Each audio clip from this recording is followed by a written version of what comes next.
വിവോയുടെ Vivo Y300 5G എന്ന പുതിയൊരു smart phone Indian മാർക്കറ്റിൽ ലോഞ്ച് ചെയ്യാൻ പോകുന്നുണ്ട്.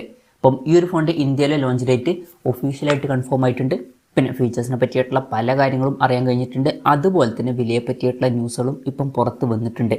എന്തായാലും ഈ ഒരു വീഡിയോയിൽ നമ്മൾ നോക്കാൻ പോകുന്നത് വിവോ Y300 എന്നുള്ള സ്മാർട്ട് ഫോണിനെ പറ്റിയിട്ടാണ്.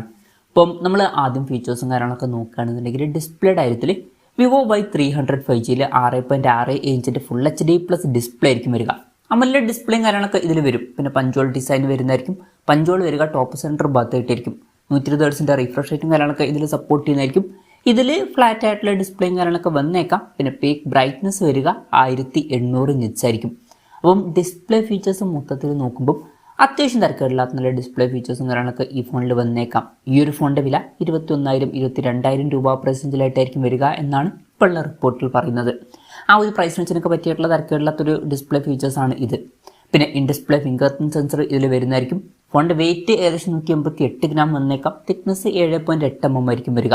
പിന്നെ IP64 റേറ്റിംഗ് ഇതിൽ സപ്പോർട്ട് ചെയ്യുന്നതായിരിക്കും. അത് നല്ലൊരു IP റേറ്റിംഗ് ഒക്കെ തന്നെയാണ്.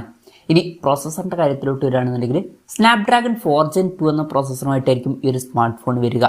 ഇപ്പം 21,000-22,000 രൂപ പ്രൈസ് റേഞ്ചിൽ ഈ ഒരു പ്രോസസ്സർ എങ്ങനെയുണ്ട് എന്ന് വെച്ചാൽ അത്ര മികച്ചൊരു പ്രോസസ്സർ എന്നൊന്നും പറയാൻ പറ്റില്ല. പിന്നെ വിവോയുടെ Y സീരീസിൽ വരുന്ന ഫോണാണ്, ഓഫ്ലൈൻ ഫോണാണ്. അതുകൊണ്ട് തന്നെ നമുക്ക് ബെസ്റ്റ് ആയിട്ടുള്ള ഒരു പ്രോസസ്സർ ഈ ഒരു പ്രൈസ് റേഞ്ചിൽ എക്സ്പെക്റ്റ് ചെയ്യാനും പറ്റില്ല. എന്തായാലും അത്ര മികച്ചൊരു പ്രോസസ്സർ ഇതിൽ വന്നോളണം എന്നില്ല. അപ്പം മെയിനായിട്ട് പെർഫോമൻസ്, ഗെയിമിങ് ഇതുപോലുള്ള കാര്യങ്ങളൊക്കെ നോക്കുന്നവർക്കാണെന്നുണ്ടെങ്കിൽ ഇത് പറ്റിയ ഒരു ഓപ്ഷൻ ആയിരിക്കില്ല. പിന്നെ 5G സപ്പോർട്ടും കാര്യങ്ങളൊക്കെ ഇതിൽ വരുന്നതായിരിക്കും. LPDDR4Xൻ്റെ റാമും UFS 2.2 സ്റ്റോറേജ് ടൈപ്പും കാര്യങ്ങളൊക്കെ ഇതിൽ വരും. പിന്നെ മെമ്മറി എക്സ്പാൻഡ് ചെയ്യണമെന്നുണ്ടെങ്കിൽ മെമ്മറി കാർഡ് സ്ലോട്ടും കാര്യങ്ങളൊക്കെ ഇതിൽ വന്നേക്കാം. സ്റ്റീരിയോ സ്പീക്കേഴ്സ് വരുന്നതായിരിക്കും. പിന്നെ Android 14 ബേസ് ആയിട്ടുള്ള ഫോൺ ടച്ച് OS സോഫ്റ്റ്വെയർ ഈ ഫോണിൽ വരും. ക്യാമറയുടെ കാര്യം പറയുകയാണെന്നുണ്ടെങ്കിൽ ഫോണിൻ്റെ പിന്നിൽ ഡ്യുവൽ ക്യാമറ സെറ്റപ്പ് വരാനാണ് സാധ്യത. 50 MP മെയിൻ ക്യാമറ സെൻസർ ആയിരിക്കും ഈ ഫോണിൽ വരിക. ഇത് സോണി IMX882ൻ്റെ സെൻസർ ആയിരിക്കും. പിന്നെ രണ്ടാമത്തെ സെൻസർ ചിലപ്പം 2 MP ഒരു ഡെപ്ത് സെൻസർ ആയേക്കാം. അപ്പോൾ ചിലപ്പം ഇതിൽ അൾട്രാ വൈഡ് ആംഗിൾ ലെൻസ് വന്നോളണം എന്നില്ല. പിന്നെ ഫ്രണ്ടിൽ 32 MP സെൽഫി ക്യാമറയും വരുന്നതായിരിക്കും. ഇനി ബാറ്ററിയുടെ കാര്യത്തിലോട്ട് വരികയാണെന്നുണ്ടെങ്കിൽ 5000 mAh ബാറ്ററി ഇതിൽ വരുന്നതായിരിക്കും. 80 വാട്ടിൻ്റെ ഫാസ്റ്റ് ചാർജ് സപ്പോർട്ട് വരും. നല്ലൊരു ചാർജിങ് സ്പീഡൊക്കെ തന്നെയാണ്. പിന്നെ Type C ചാർജിങ് പോർട്ടും വരുന്നതായിരിക്കും. അപ്പം അത്യാവശ്യം തിരക്കുള്ള നല്ലൊരു ബാറ്ററി സെറ്റപ്പും ഇതിൽ വരും. അപ്പം ഇതൊക്കെയാണ് ഫീച്ചേഴ്സിനെ പറ്റി പറയാനുള്ള കാര്യങ്ങൾ. പിന്നെ പറയാനുള്ള ഒരു കാര്യം എന്താ വെച്ചാൽ കുറച്ച് മുമ്പ് ഇന്തോനേഷ്യയിൽ വിവോ V40 Lite 5G എന്നൊരു സ്മാർട്ട് ഫോൺ ലോഞ്ച് ചെയ്തിട്ടുണ്ടായിരുന്നു.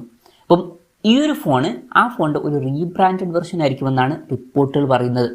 അവിടെ ഇന്തോനേഷ്യയിൽ ഈ ഒരു സ്മാർട്ട് ഫോൺ ഏകദേശം 23,200 രൂപ പ്രൈസ് റേഞ്ചിലായിട്ടാണ് ലോഞ്ച് ചെയ്തിട്ടുള്ളത്. ഈ ഒരു ഫോൺ ഇന്ത്യൻ മാർക്കറ്റിൽ പക്ഷേ കുറച്ചും കൂടി കുറഞ്ഞൊരു പ്രൈസ് റേഞ്ചിൽ ലോഞ്ച് ചെയ്യുമെന്നാണ് റിപ്പോർട്ടുകൾ പറയുന്നത്. 21,000-22,000 രൂപ പ്രൈസ് റേഞ്ചിലായിട്ടായിരിക്കും വരിക എന്നാണ് പറയപ്പെടുന്നത്. ഇനി ലോഞ്ച് ഡേറ്റിൻ്റെ കാര്യം പറയുകയാണെന്നുണ്ടെങ്കിൽ ഒഫീഷ്യലായിട്ട് കൺഫേം ആയിട്ടുണ്ട്. November 21 ഈ സ്മാർട്ട് ഫോൺ ഇന്ത്യൻ മാർക്കറ്റിൽ ലോഞ്ച് ചെയ്യാൻ പോകുന്നത്. എന്തായാലും ഇത് ഒരു ഓഫ്ലൈൻ ഫോണായിരിക്കും. വളരെ മികച്ചൊരു ഫീച്ചേഴ്സ് ആ ഒരു പ്രൈസ് റേഞ്ചിൽ വന്നോളണം എന്നില്ല. പൊതുവെ ഓഫ്ലൈൻ ഫോൺസിൽ അങ്ങനെയാണ്. എന്തായാലും വിവോ Y300 5G എന്ന ഫോണിനെ പറ്റിയിട്ടുള്ള നിങ്ങളുടെ അഭിപ്രായം ജസ്റ്റ് ഒന്ന് കമൻറ്റ് ചെയ്യുക. അതുപോലെ തന്നെ ഈ ഒരു സ്മാർട്ട് ഫോൺ ഇന്ത്യൻ മാർക്കറ്റിൽ നിങ്ങൾ ഏത് പ്രൈസിങ്ങിലാണ് എക്സ്പെക്റ്റ് ചെയ്യുന്നത് എന്നുള്ള കാര്യം കൂടി ജസ്റ്റ് ഒന്ന് കമൻറ്റ് ചെയ്യുക.